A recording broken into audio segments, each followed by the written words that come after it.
agreements are called free trade agreements, but that's a misnomer. That's not what they are.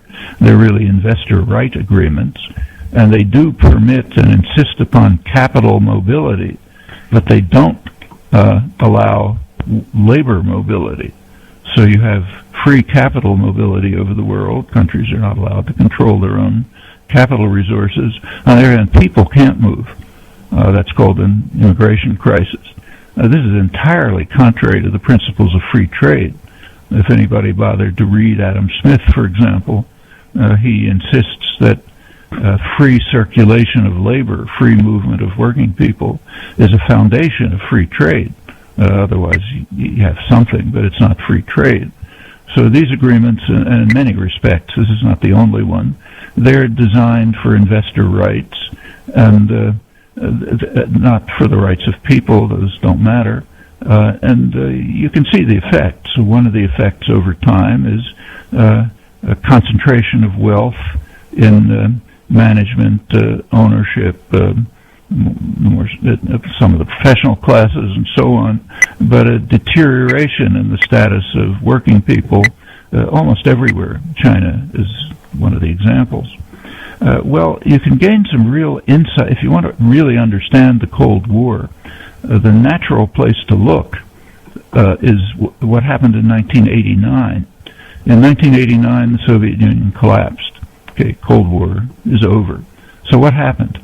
Well, that's quite interesting. First thing that happened is this was President Bush the first was in office at the time. His administration immediately came out with a new national security strategy and a new budget to reflect the fact that the Soviet Union was collapsing, no more Cold War. Well, the elements of it are very revealing. Never discussed, but very revealing. Maybe never discussed because they're very revealing, but you can check. The basic principles were that everything's going to remain the same, but the pretexts will change. So we must maintain a huge military force, not to protect ourselves against the Russians anymore because they're not there, but because of what they called the technological sophistication of third world powers. Now, nobody laughed. You're not supposed to laugh at serious things. So now we need a huge military force to protect ourselves from the technological sophistication of third world powers.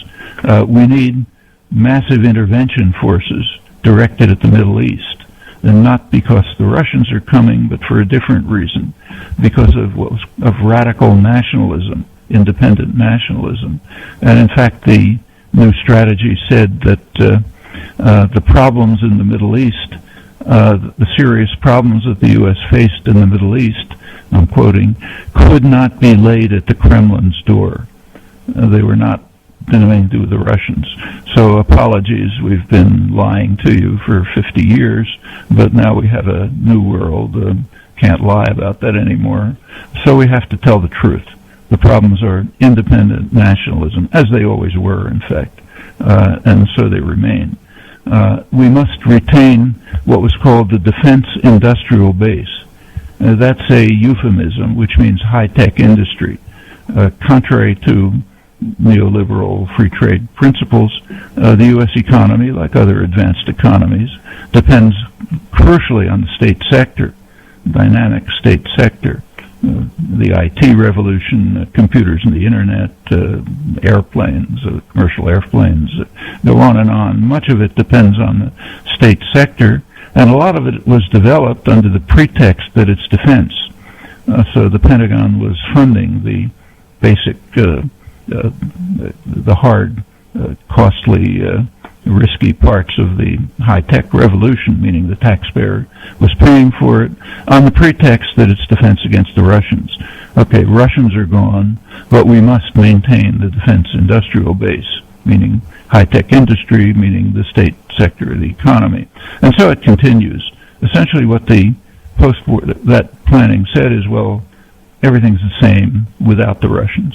Now we need new pretexts, and new pretexts were not long in coming. Well, NATO was interesting. If you believed Cold War propaganda, NATO should have been disbanded. NATO was there to protect us from the Russians. no Russians. So what happened? NATO expanded. It didn't disband. And in an interesting way, Gorbachev, Russian premier, he made an amazing concession in 1990. He agreed to let a unified Germany join NATO, a hostile military alliance. Now, if you think of the history of the 20th century, that's pretty remarkable. Germany alone had almost destroyed Russia twice in the century. And here, Gorbachev was agreeing to let NATO be reunified, rearmed, and join a hostile military alliance.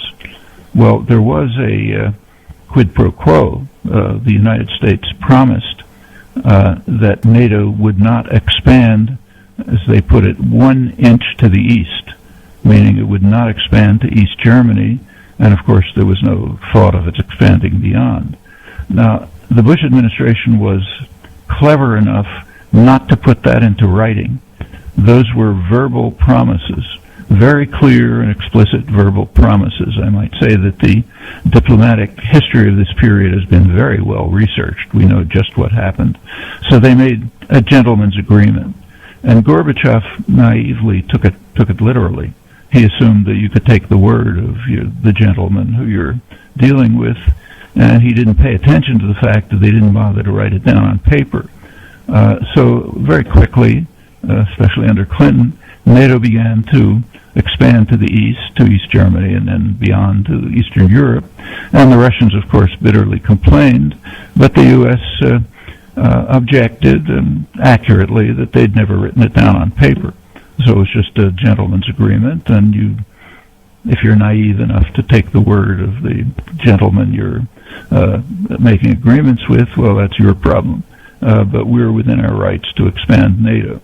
So NATO expanded to the east, and it's expanded far beyond.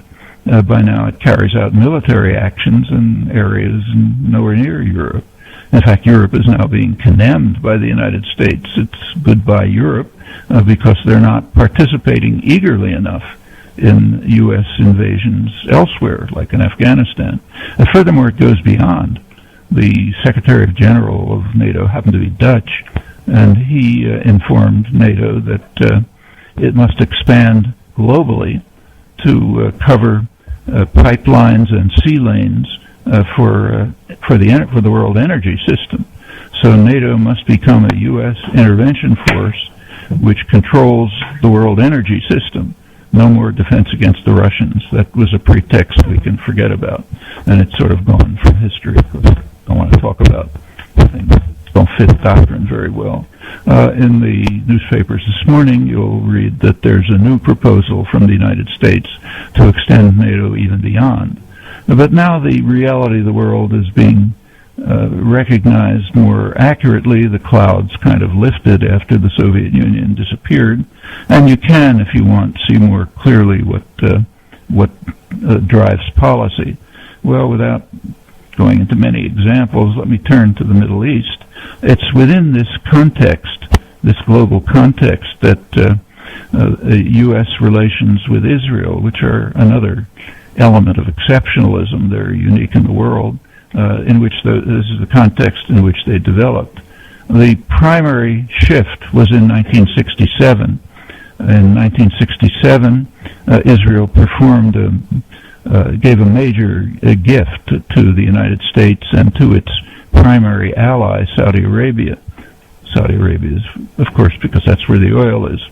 In fact, one very good Middle East scholar, Gilbert Ashkar, has a new book in which he observes in passing that the U.S. relation with Saudi Arabia will remain of primary significance as long as one drop of oil remains in the Saudi desert. After that, it's finished. And that essentially captures the relationship. As you know, Egypt and Saudi Arabia were, in fact, at war at that time in the Yemen, and there was a